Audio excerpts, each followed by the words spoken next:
محدثة بدعة وكل بدعة ضلالة وكل ضلالة في النار أعوذ بالله من الشيطان الرجيم فاعلم أنه لا إله إلا الله عن أبي مالك عن أبيه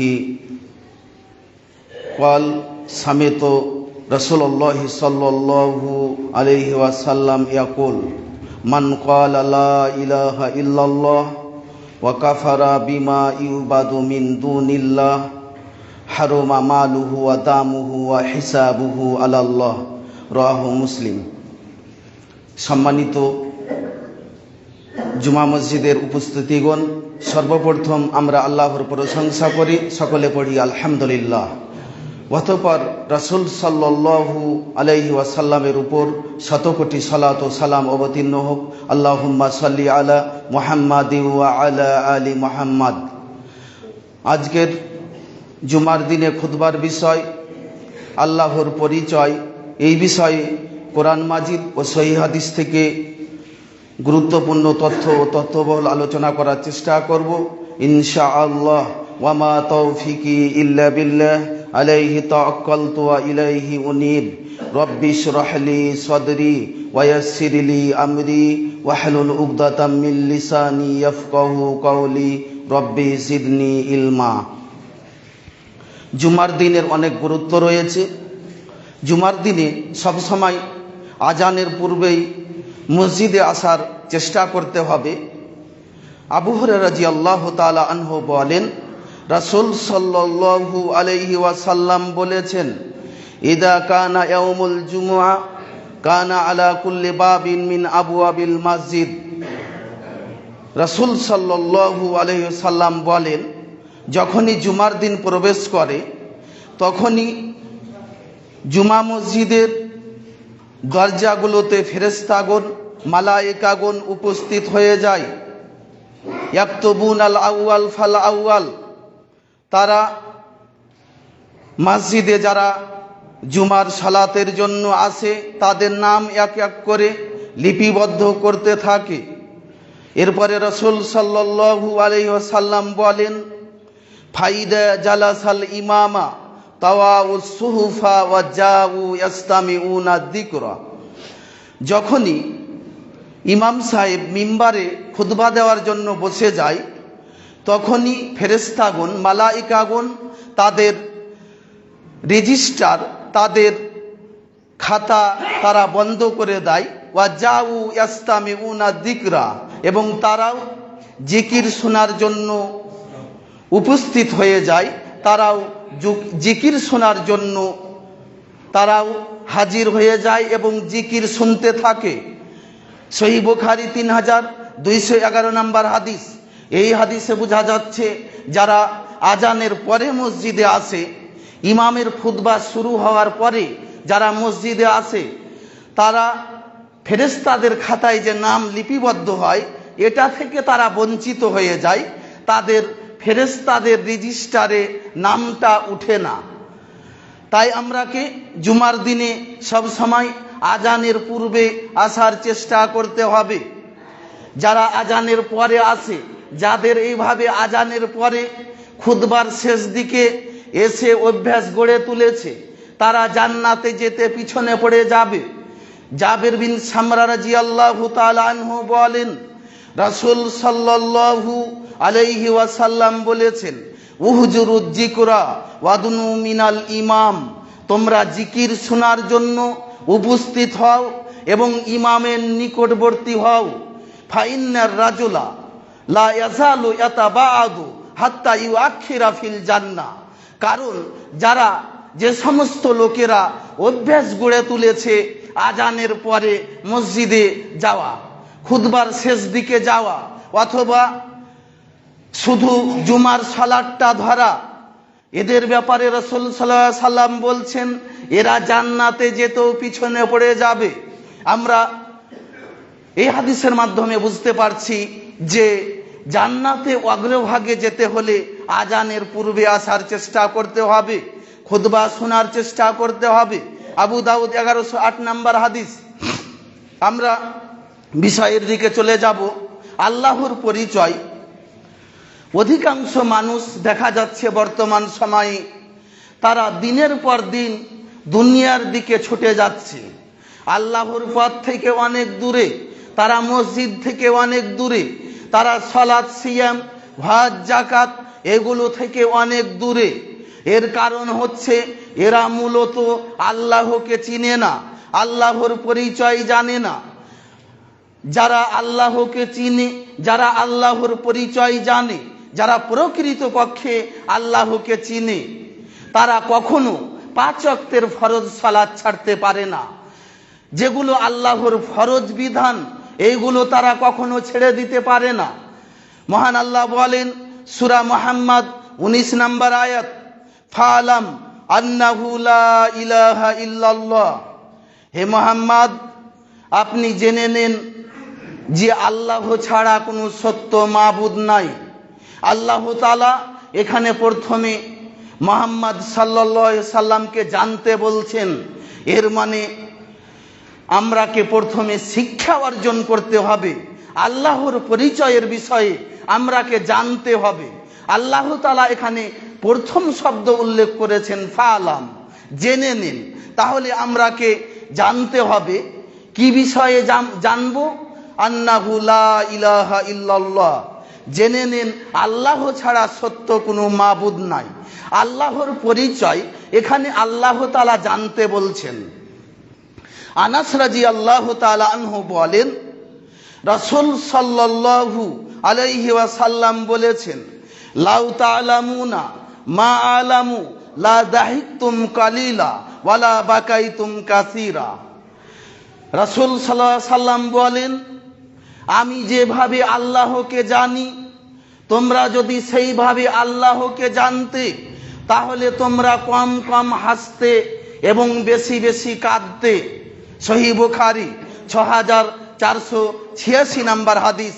এই হাদিসে স্পষ্ট বোঝা যাচ্ছে যে আল্লাহকে সবচেয়ে বেশি জানতেন, আল্লাহর পরিচয় জানতেন মুহাম্মদ সাল্লাল্লাহু আলাইহি ওয়াসাল্লাম।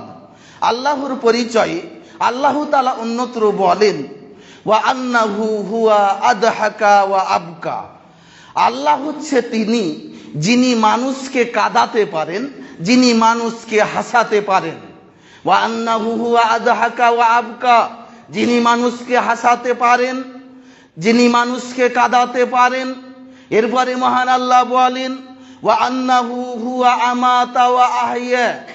আল্লাহ তাআলার পরিচয় হচ্ছে আল্লাহ তাআলা তিনি মানুষকে মৃত্যু দান করেন এবং তিনি মানুষকে জীবন দান করেন। আল্লাহ তাআলার ক্ষমতা, আল্লাহ তাআলার পাওয়ার, তিনি মানুষকে জীবিত করতে পারেন, তিনি মানুষকে মৃত্যু দান করতে পারেন।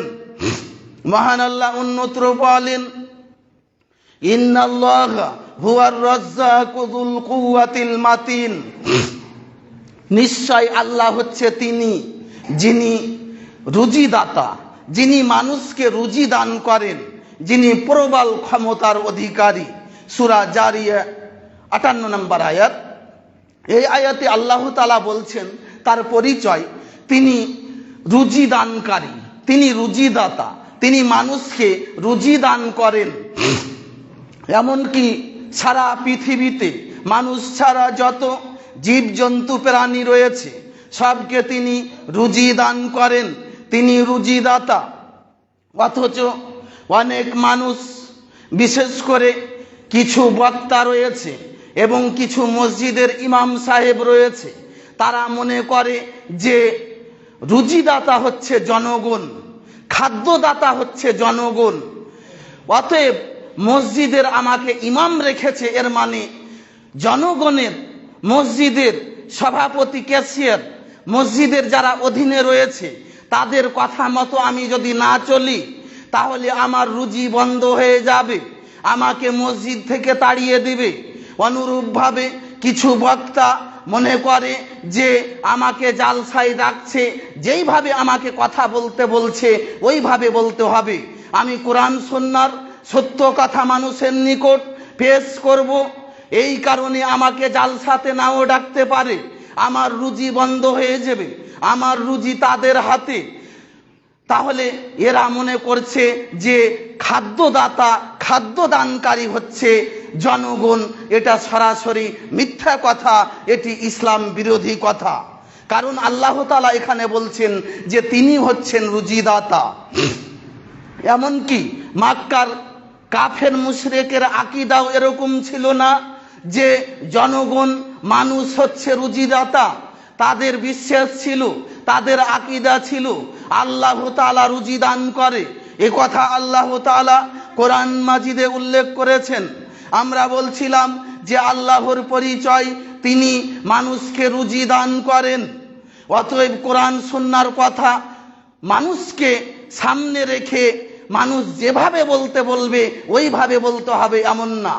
কোরআন সুন্নাহয় যেভাবে আমরা পাবো সেইভাবে সত্য জিনিস মানুষের নিকট তুলে ধরতে হবে। আমরা বলছিলাম মহান আল্লাহ অন্যত্র বলেন তার পরিচয়ে, লাহুল মুলকু ওয়া লাহুল হামদু ওয়া হুয়া আলা কুল্লি শাইইন কাদির। তিনি হচ্ছেন, তারই জন্য রাজত্ব, তিনি সার্বভৌমত্বের মালিক। ওয়া লাহুল হামদু, যাবতীয় প্রশংসা তারই জন্য। ওয়া হুয়া আলা কুল্লি শাইইন কাদির, তিনি সমস্ত কিছুর উপর ক্ষমতাবান, তিনি সমস্ত কিছু করতে সক্ষম। মানুষ যারা পাপ করে, আল্লাহর ইবাদতের দিকে আগিয়ে আসে না, এরা মনে করছে যে আল্লাহ তাআলা আমাদেরকে ধরতে পারবে না, আল্লাহ তাআলা আমাদেরকে সাজা দিতে পারবে না, এমনটা না। এখানে আল্লাহ তাআলা বলছেন তিনি সমস্ত কিছুর উপর ক্ষমতাবান। আল্লাহ যখনই চাইবে তার পাপের কারণে তাকে শাস্তি দিতে সক্ষম। এ কথা আল্লাহ তাআলা তুলে ধরেছেন। আজ জাতির ধ্বংসের ব্যাপারে আল্লাহ তাআলা বলছেন, ফাদামদামা আলাইহিম রব্বুহুম বিদামবিহিম ফাসাওয়াহা। আল্লাহ তাআলা বলছেন তাদের পাপের কারণে তাদের প্রতিপালক তাদেরকে ধ্বংস করে মাটির সঙ্গে মিশিয়ে দিলেন। এরপরে আল্লাহ তাআলা বলছেন ওয়ালা ইয়াখাফু উকবাহা, তিনি তাদেরকে ধ্বংস করার পরে বলছেন যে আমি এই পরিণতিকে ভয় করি না, যে তারা বিপরীতে আমার প্রতিশোধ গ্রহণ করবে, এটা আমি ভয় করি না। এ কথা আল্লাহ তাআলা বলছেন। তাহলে আল্লাহর পরিচয় আমরা না জানার কারণে আমরা বিভিন্ন ধরনের পাপের সাথে জড়িত। আমরা আল্লাহর বিধান মোতাবেক চলি না। রাসূল সাল্লাল্লাহু আলাইহি সাল্লাম যেইভাবে চলতে বলেছেন ওইভাবে আমরা চলি না। মহান আল্লাহ অন্যত্র বলেন, কুল, হে নবী আপনি বলেন, আলহামদুলিল্লাহিল্লাযী লাম ইয়াত্তাখিযু ওয়ালাদাও ওয়া লাম ইয়াকুল লাহু শারীকুন ফিল মুলকি। সমস্ত প্রশংসা সেই আল্লাহর জন্য যিনি লাম ইয়াকুল লাহু শারীকুন ফিল মুলকি, যার রাজত্বে কোনো অংশীদার নাই। প্রথমে বলছেন আল্লাহ হচ্ছে তিনি যিনি কোনো সন্তান গ্রহণ করেননি।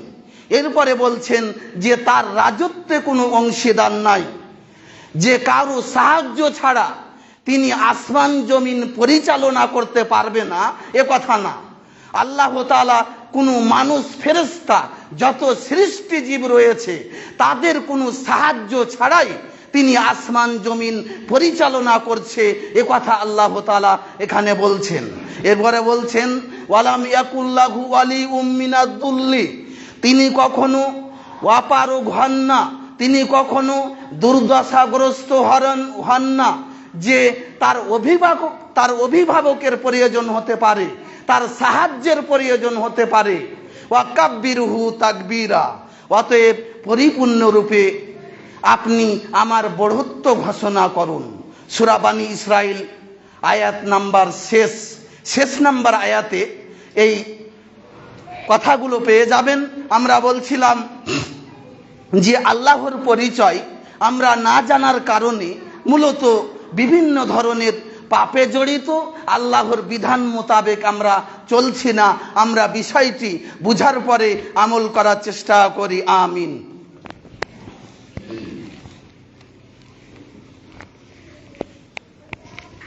আলহামদুলিল্লাহি ওয়াহদা ওয়াসসালাতু ওয়াসসালামু আলা মান লা নাবিয়্যা বাদা। আমরা বলছিলাম আল্লাহর পরিচয়।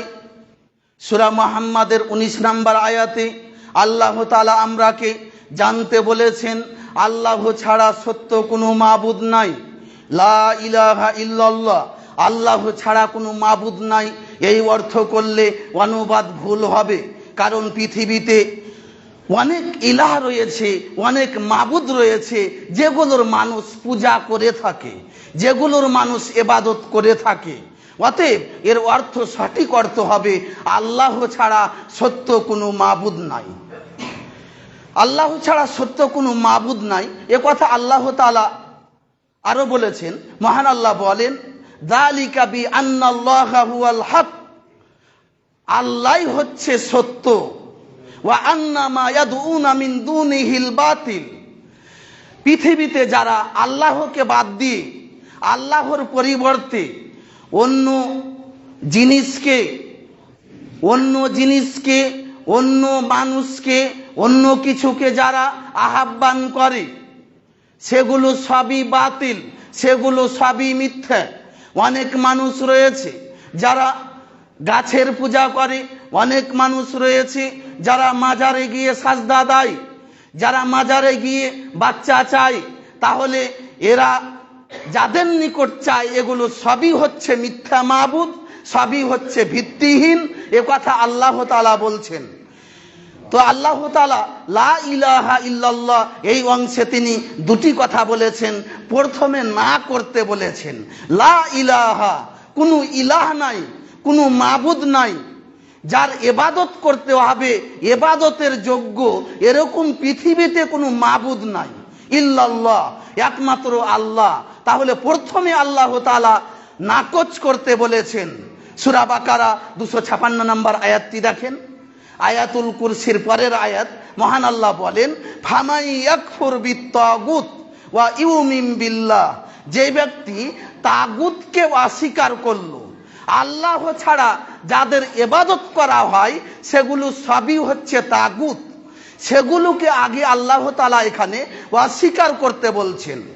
যেই ব্যক্তি তাগুতকে অস্বীকার করে, ওয়া ইউমিন বিল্লাহ, এরপরে আল্লাহর প্রতি ঈমান আনে, ফাকাদ ইসতামসাকা বিল উরওয়াতিল উসকা, তাহলে সে একটি শক্ত হাতলকে, একটি মজবুত হাতলকে সে শক্ত করে ধরে নিল। লানফি সামালাহা, যেটা কখনো ভাঙবার না, যেটা কখনো ছিন্ন হওয়ার না। তাহলে আল্লাহ তাআলা দুই জায়গায় এই দুই আয়াতে বলছেন, প্রথমে পৃথিবীতে যত মাবুদ রয়েছে সেগুলোকে নাকচ করতে হবে, এরপরে আল্লাহর প্রতি ঈমান আনতে হবে। যেই ব্যক্তি একমাত্র আল্লাহর প্রতি ঈমান আনে, আল্লাহকে মেনে নিয়েছে, আল্লাহকে বিশ্বাস করেছে, সে কখনো বেনামাজি থাকতে পারে না, সে কখনো আল্লাহর বিধানের বিপরীতে চলতে পারে না। এর মানে আমরা এই বাক্য বুঝিনি। লা ইলাহা ইল্লাল্লাহ এই বাক্য না বুঝার কারণে আমরা মনে করছি মুসলমান সালাত ছেড়ে বসে আছে। অনেক মানুষ লা ইলাহা ইল্লাল্লাহ পাঠ করার পরও মাজারে গিয়ে সাজদা দেয়, তারা শিরিক করে। এটা কেন? এর মানে এই বাক্য বুঝেনি। এই বাক্য বুঝেছিল মক্কার কাফের মুশরিকগণ, এই কারণে তারা ঈমান আনেনি। মহান আল্লাহ বলেন, আজা আলাল আলিহাতা ইলাহা ওয়াহিদা ইন্না হাযা লা শাইউন উজাব। মুহাম্মদ সে এমন মানুষ, সে কি সমস্ত মাবুদকে এক মাবুদে পরিণত করেছে? এটা তো অনেক আশ্চর্য বিষয়, আমরা এটা মেনে নিতে পারবো না। মুহাম্মদকে দেশ থেকে তাড়িয়ে দিতে হবে, আর না হলে তাকে জেলে বন্দি করতে হবে, আর না হলে তাকে হত্যা করতে হবে। তারা এই বাক্য বুঝেছিল, কিন্তু মুসলমান এই বাক্য বুঝেনি। এই কারণে লা ইলাহা ইল্লাল্লাহ পাঠ করার পরও তারা মাজারে গিয়ে সাজদা দেয়, তারা অন্যের কাছে দোয়া করে, তারা অন্যের কাছে বাচ্চা চায়। আমরা বলছিলাম লা ইলাহা ইল্লাল্লাহ এর মর্যাদা কত রয়েছে, এর গুরুত্ব কত রয়েছে। আবু মালিক আন আবিহি, আবু মালিক তিনি তার পিতা থেকে বর্ণনা করেন, তিনি বলেন রাসূল সাল্লাল্লাহু আলাইহি সাল্লামকে আমি বলতে শুনেছি, মান ক্বালা লা ইলাহা ইল্লাল্লাহ, যেই ব্যক্তি পাঠ করে লা ইলাহা ইল্লাল্লাহ ওয়া ইকফারু বিমা দুনা, এবং আল্লাহ ছাড়া যা আছে তাদেরকে অস্বীকার করে, হারমা মালুহু ওয়া দামুহু ওয়া হিসাবুহু আলাল্লাহ, সেই ব্যক্তি তার নিজের জান এবং নিজের সম্পদকে, হারমা মালুহু সে নিজের সম্পদ, ওয়া দামুহু এবং নিজের রক্তকে, নিজের জানকে হারাম করে নিল, অর্থাৎ কেউ তার ধন সম্পদে আঘাত করতে পারবে না, কেউ তার ধন সম্পদ অন্যায়ভাবে দখল করতে পারবে না, তাকে কেউ হত্যা করতে পারবে না, যে ব্যক্তি লা ইলাহা ইল্লাল্লাহ পড়ে নিয়েছে। এর মানে বিশ্বাস করে, অন্তরের বিশ্বাসের সাথে এই বাক্য পাঠ করতে হবে। এই হাদিস পাবেন সহিহ মুসলিম 37 নম্বর হাদিস। আবু হুরায়রা রাদিয়াল্লাহু তাআলা আনহু বলেন, রাসূল সাল্লাল্লাহু আলাইহি ওয়াসাল্লাম বলেছেন, উমিরতু আন উকাতিলান নাস হাত্তা ইয়াকুলু লা ইলাহা ইল্লাল্লাহ, আমাকে আদেশ করা হয়েছে আমি মানুষের মধ্যে যুদ্ধ চালিয়ে যাব যতক্ষণ পর্যন্ত মানুষ লা ইলাহা ইল্লাল্লাহ পাঠ না করবে। এরপরে রাসূল সাল্লাল্লাহু আলাইহি সাল্লাম বলেন, ফামান ক্বালা লা ইলাহা ইল্লাল্লাহ ফাকাদ আসামা মিন্নি নাফসাহু ওয়া মালা, যেই ব্যক্তি লা ইলাহা ইল্লাল্লাহ পাঠ করে নিল সেই ব্যক্তির ধন সম্পদ এবং জানকে নিরাপদ করে নিল, এগুলোতে কেউ হস্তক্ষেপ করতে পারবে না। হাদিস সহিহ বুখারী 2946 নম্বর হাদিস। তাহলে আমরা বলছিলাম যে লা ইলাহা ইল্লাল্লাহ যে ব্যক্তি অন্তর থেকে বুঝে পাঠ করে সেই ব্যক্তি কখনো বেনামাজি হয় না, সেই ব্যক্তি কখনো সুদ খেতে পারে না, সেই ব্যক্তি কখনো ব্যভিচার করতে পারে না। আমরা অন্তর থেকে বিশ্বাসের সাথে এই বাক্য পাঠ করিনি বলেই আমরা শুধু মুখে দাবি করি ইমানদার, কিন্তু কাজে কোনো ইমানের পরিচয় পাওয়া যায় না। আমরা বলছিলাম যে লা ইলাহা ইল্লাল্লাহ এর ফজিলত দেখেন, এই বাক্যর মর্যাদা দেখেন। আবু হুরায়রা রাদিয়াল্লাহু তাআলা আনহু বলেন, রাসূল সাল্লাল্লাহু আলাইহি ওয়াসাল্লাম বলেছেন, মা মিন আবদিন মুখলিসান কাত্তু লা ইলাহা ইল্লাল্লাহ, যেই ব্যক্তি ইখলাসের সাথে লা ইলাহা ইল্লাল্লাহ পাঠ করবে, ফুতিহাত লাহু আবওয়াবুস সামা, তার জন্য আকাশের দরজাকে খুলে দেওয়া হয়, হাত্তা তুবজিয়া ইলাল আরশি মাজতানাবাল কাবাইর, এবং এই বাক্যটি লা ইলাহা ইল্লাল্লাহ এই বাক্যটি আকাশে আরশ পর্যন্ত পৌঁছে যায়, আকাশের দরজা খুলে দেওয়া হয়, এমনকি আরশ পর্যন্ত পৌঁছে যায়, মাজতানাবাল কাবাইর, যতক্ষণ পর্যন্ত কাবিরা গুনাহ থেকে বেঁচে থাকে। তাহলে কাবিরা গুনাহ থেকে বেঁচে না থাকলে এই বাক্য কিন্তু আরশ পর্যন্ত পৌঁছিবে না। অধিকাংশ মানুষ কাবিরা গুনাহর সাথে জড়িত, বেনামাজি এর মানে সে কাবিরা গুনাহকারী, ব্যভিচারকারী, চুরিকারী, সুদখোর, অনেক হারামখোর রয়েছে যারা কাবিরা গুনাহর সাথে জড়িত। তাহলে এই লা ইলাহা ইল্লাল্লাহ শুধু মুখ দিয়া পাঠ করলে আরশ পর্যন্ত পৌঁছিবে না, অন্তর থেকে ইখলাসের সাথে এই বাক্য পাঠ করতে হবে। এই বাক্যের গুরুত্ব আরো দেখেন, লা ইলাহা ইল্লাল্লাহ যে ব্যক্তি পাঠ করে তার জন্য জান্নাতের চাবি হয়ে দাঁড়াবে, এই বাক্যটি হবে জান্নাতের চাবি।